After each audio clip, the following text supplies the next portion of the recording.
Welcome to the Mind. What do we really mean by genius? Matters. Giftedness is so much more than an academic label. Podcast. We tend to think of gifted as kids being good at everything across the board. An exploration of giftedness. Originals are nonconformists. Creativity. People who not only have new ideas. Intelligence. They're the people you want to bet on. In childhood. I like to learn about things, but I like to learn my way. And beyond. This is the Mind Matters Podcast. Hey there, everyone. This is Emily Kircher-Morris, and straight ahead on the show, we'll be talking about mindfulness. It's more than just a buzzword. It's something we can all learn to use to help deal with stress and anxiety in our daily lives. Our guest today is an expert on mindfulness. Michelle Benedict has a master's in education, and she is certified in gifted ed too, but she actually recently left the schools to take a position as a director for the Be Mindful organization, which is based in Denver. Be Mindful provides training and education for both students and teachers in utilizing mindfulness as a tool to improve educational outcomes. Through her personal and professional experiences, Michelle's going to share ways that we can help our high-ability kids and teens to quiet their minds and use the art of mindfulness. So we have a really strong schedule of guests in the coming months. We're going to be covering a lot of topics that you've asked us about, like diagnosis, 2E or twice exceptionality, procrastination, and executive functioning, and lots more. So be sure to watch our social media feeds for more details. You, of course, can find us on Twitter. We're at Mind Matters Pod. And on Facebook and Instagram, we're Mind Matters Podcast. Don't forget, if you hang out on YouTube, we publish all of our episodes on our YouTube page, too. And, of course, you can always access it through our website, which is mindmatterspodcast.com. Straight ahead, mindfulness. The Mind Matters Podcast recognizes organizations who help gifted children thrive. One of these organizations is the National Association for Gifted Children. NAGC supports those who enhance the growth and development of gifted and talented children through education, advocacy, community building, and research. We invite you to visit giftednessknowsnoboundaries.org and join NAGC's movement to see, understand, teach, and challenge gifted and talented children from all backgrounds. This is the Mind Matters Podcast.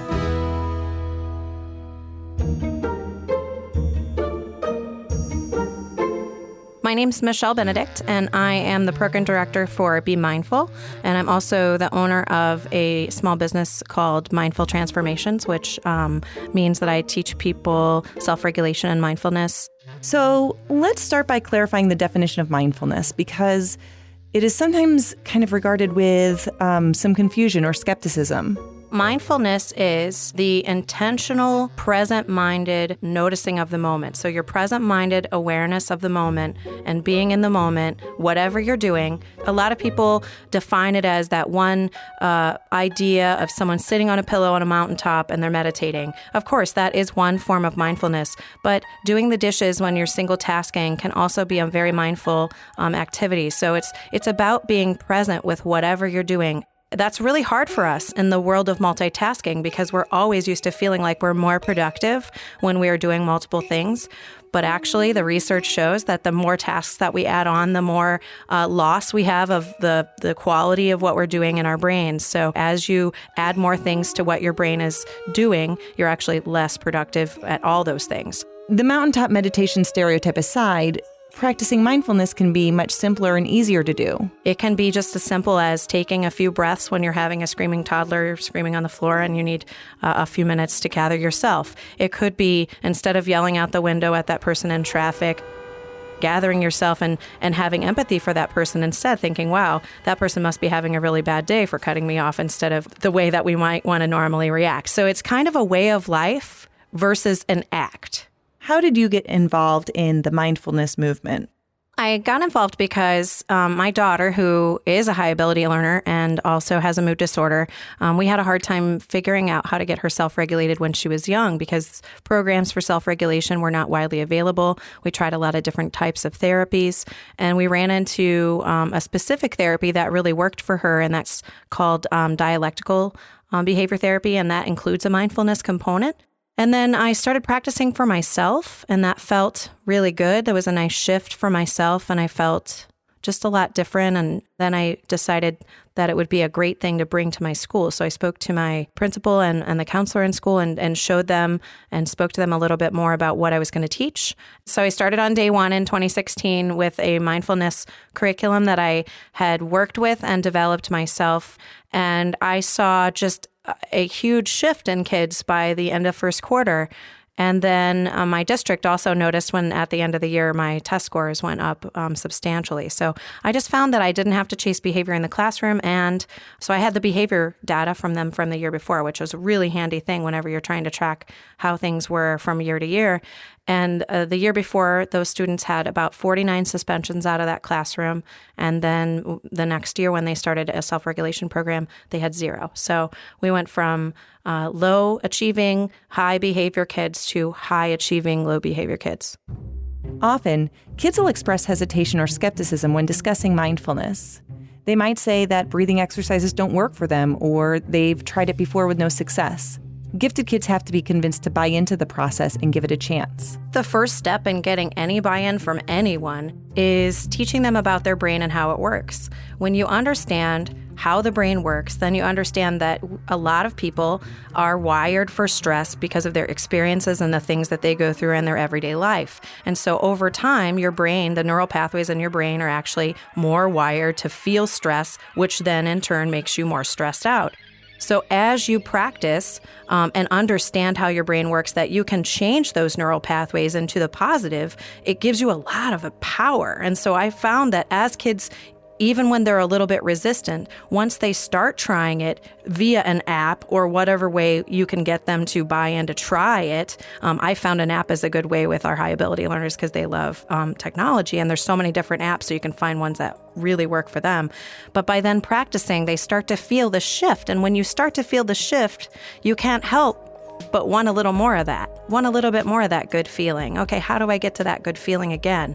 Okay, wait, I need to practice more. Oh, I need to spend time single tasking, even if it's single tasking while I'm reading a book that I don't have my phone out anymore, or spend a little less time doing multiple things. It doesn't have to be a pillow on a mountaintop, but often our adolescents and definitely our children are multitasking geniuses. They've got an Xbox going, they got their phone in hand, they've got a friend they're talking to via headset, they're thinking about this. And so especially our kids with high abilities where their processing is going overtime all the time, learning how to slow down is such an important part of being mindful. So I think just spending time understanding that person and understanding how you can get them to start trying it and understanding the brain process so they know that they have power over that feeling that they're feeling if they feel stuck in a rut and I've tried this and tried this. But in the end, it's the awareness and the kind of slowing down that makes you really want to keep doing this practice. An analogy that I use a lot of times is of running a marathon.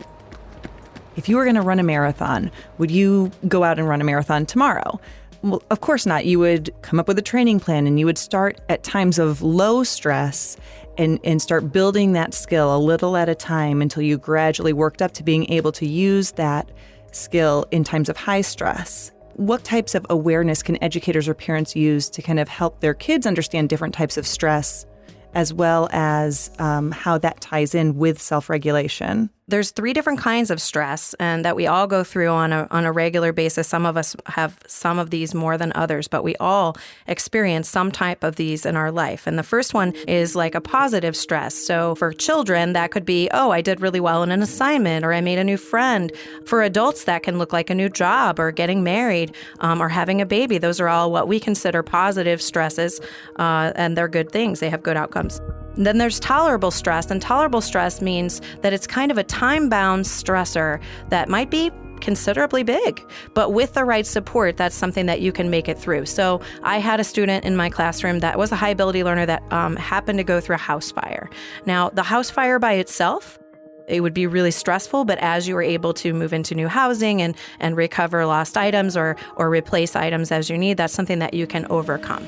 So toxic stress is something in that last category, but also it could just be long-term stress. The 3 types of stress share characteristics because they produce similar responses in the brain.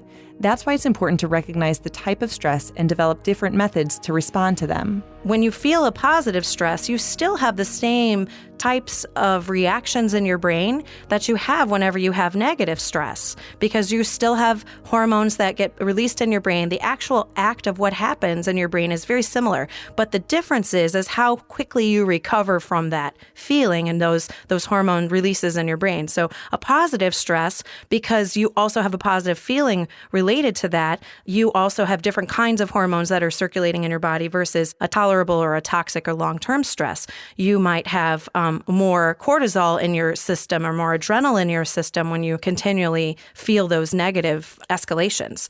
So high ability learners, someone who might experience a lot of anxiety, they're actually kind of sitting in that toxic stress.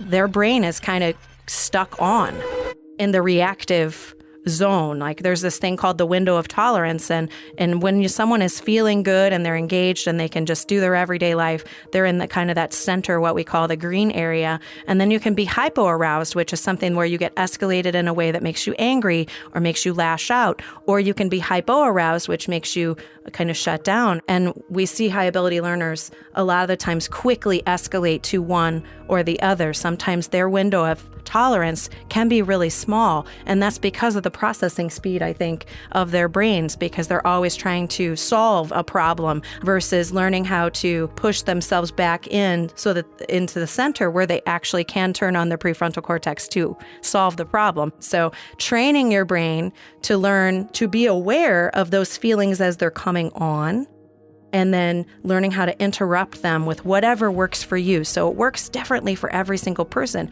For me, taking a walk is probably my best strategy for getting myself out of a funk.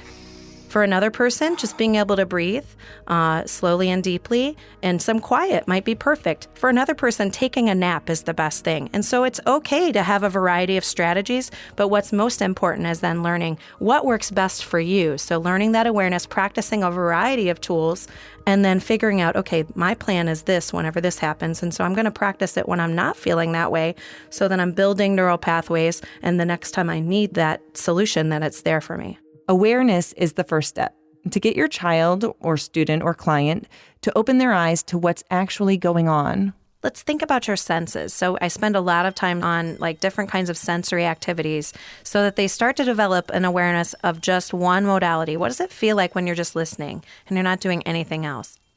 What does it feel like when you're just tasting and you're not doing anything else? What does it feel like when scents are the only modality you can notice from? As adults, if we're able to practice this, we're able then to also disengage from that maybe and not get our emotions as involved. And that's where some of that coaching can kind of take place, where we can help those kids build that awareness, like, hey, I noticed that, fill in the blank, and then hopefully helping them to notice those triggers. But we have to be observant not only of ourselves, but also of them. And that kind of can be complicated as a parent or a teacher to kind of be able to step back from that. One of the really important things, kind of the next layer after awareness, then I teach regulatory breathing as a proactive practice.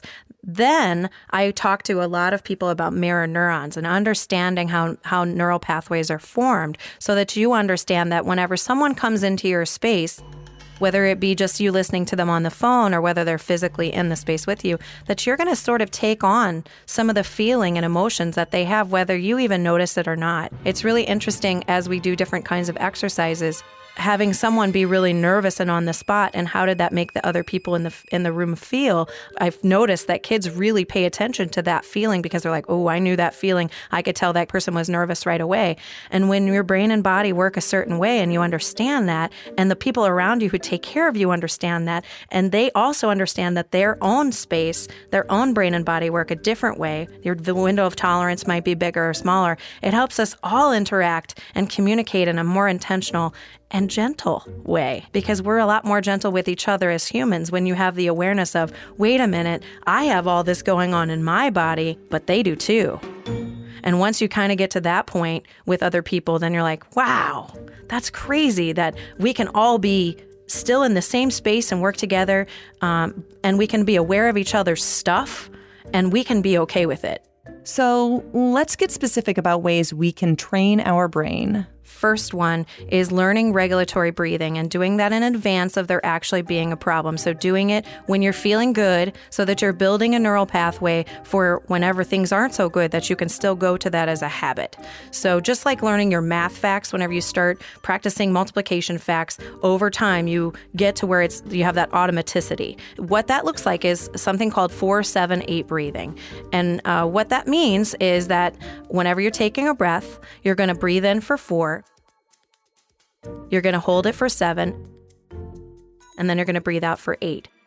When we breathe in our nose like we're smelling something delicious, so that gives us a rush of oxygen to our brain, which is very calming and regulating. And then you're holding it for 7 so that your body has the chance to absorb the maximum amount of oxygen from that breath.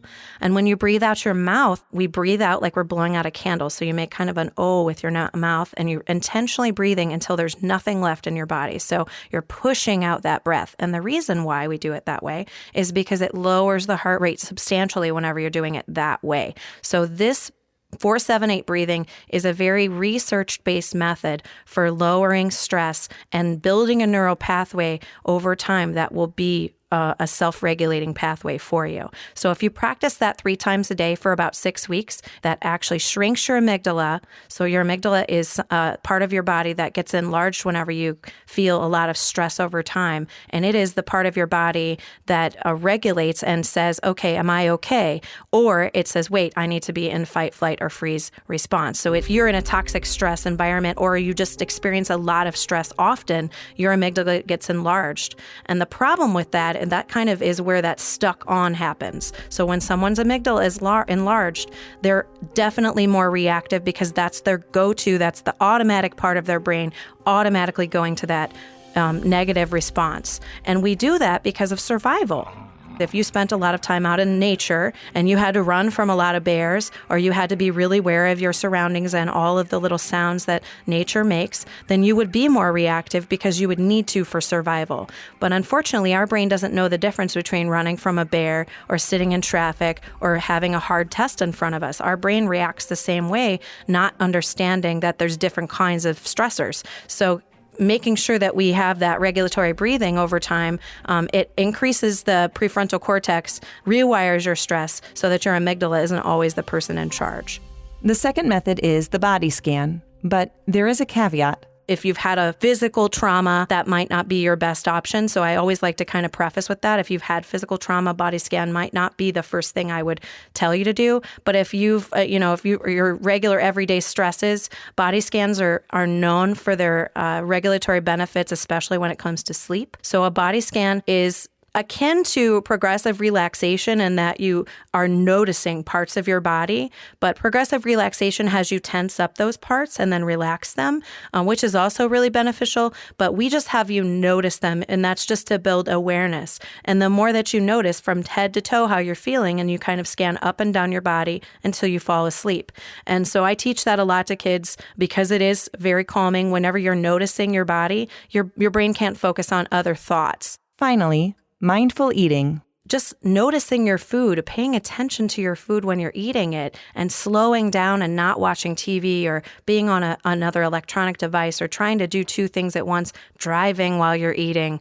Goodness, we're doing all those things, but that's keeping our brains from being able to tell our bellies to be able to tell our brains that we're full. And that's, I feel like, one of the reasons why we have a problem with obesity in our society is because we're spending so much time doing something else rather than paying attention to our food. So that would be the third practice to kind of transition to more of a mindful life. So the regulatory breathing, the body scan, and then mindful eating.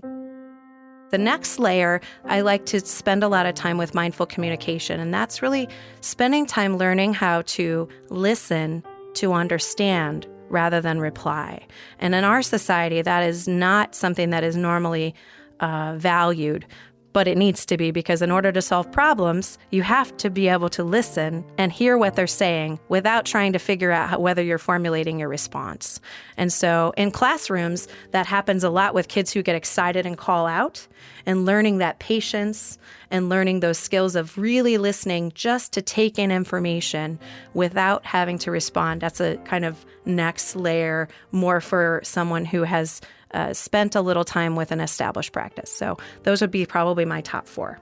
One of the things we focused on as I went through my counseling program was using therapeutic silence. That goes back to your point about earnestly listening, as opposed to just listening to formulate your reply. One other point about mindfulness is that it's not just for gifted people or stressed people or special circumstances. It can help pretty much anyone. There isn't a population of people that could not benefit from additional support when it comes to self-regulation. We all are running around, very stressed out individuals in our society, and missing out on what we really want in life, which is presence and connection. We're all looking for presence and connection.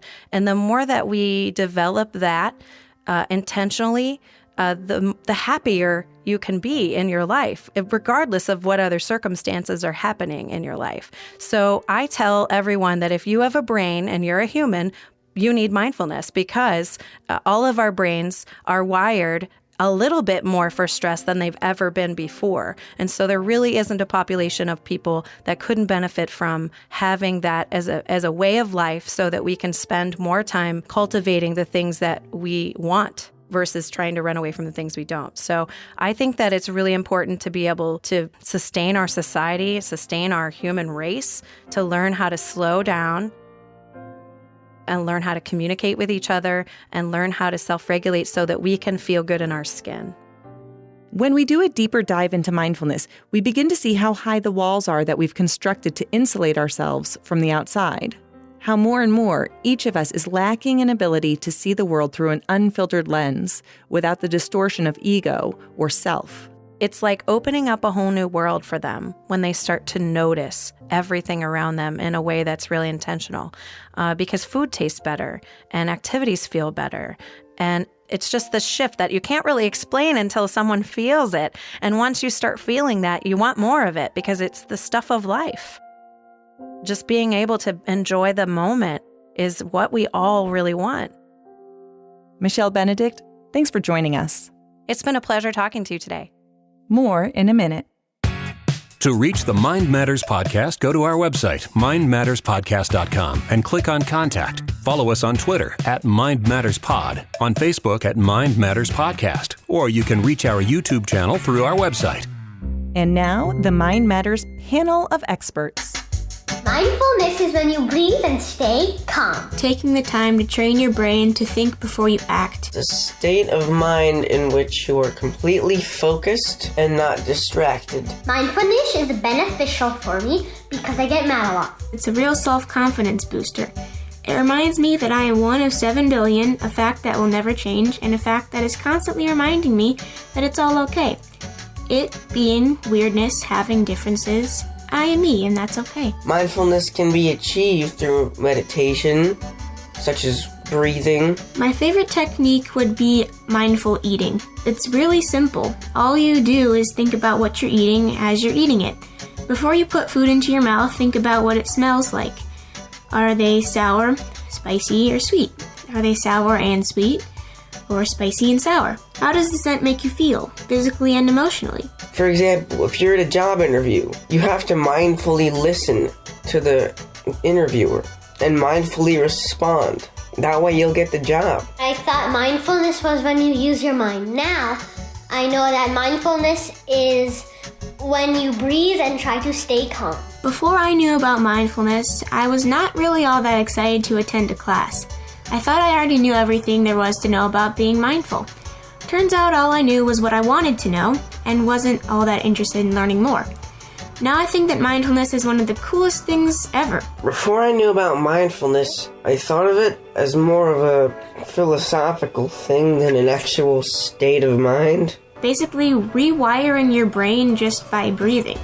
I mean, that's pretty amazing. Now that I know more about it, it's actually very interesting psychologically, and it's very beneficial to me in my daily life. I'm going to try to continue with mindfulness even after classes end, because when you think about it, mindfulness is one of the handiest things ever.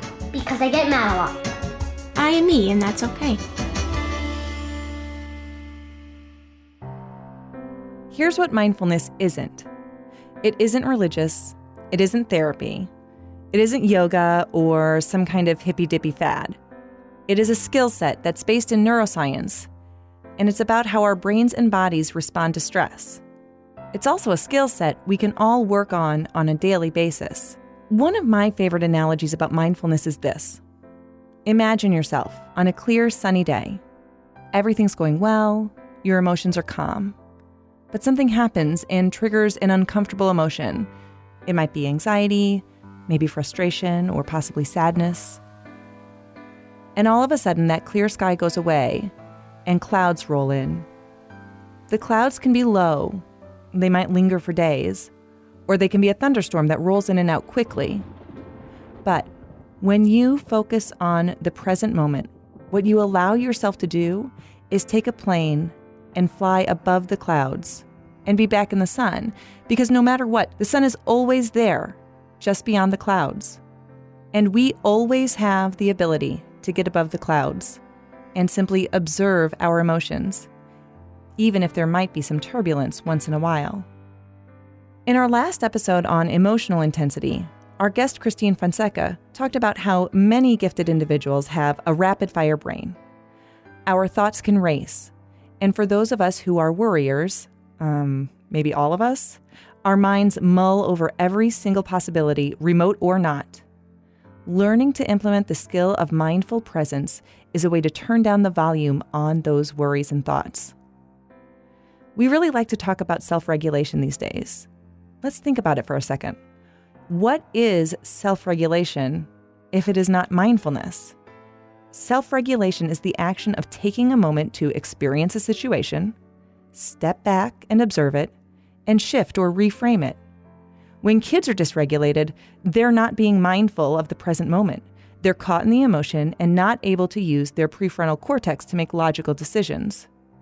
But when we teach them to pause and self-regulate, they can more quickly get back to a state of comfort and ease. Take a deep breath, and we'll see you on the next episode of Mind Matters. I'm Emily Kircher-Morris.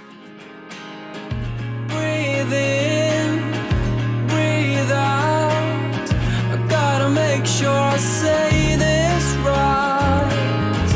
I confess, I'm a mess. What I would do to be your light. All my walls are paper thin. If you wanna get in, I would give you everything. Steal my heart, I'm waiting. You're already under my skin. Breathe in. Thanks for listening to the Mind Matters podcast with Emily Kircher-Morris. To learn more about us and our mission, go to mindmatterspodcast.com. If you'd like to show your support for Mind Matters, find us in Apple iTunes, Google Play, Stitcher, or wherever you get your podcasts. Subscribe and leave us a positive review. Start a discussion and follow us on Twitter at Mind Matters Pod or on Facebook at facebook.com/Mind Matters Podcast. Help spread the word about the Mind Matters podcast. Mind Matters is a production of Morris Creative Services.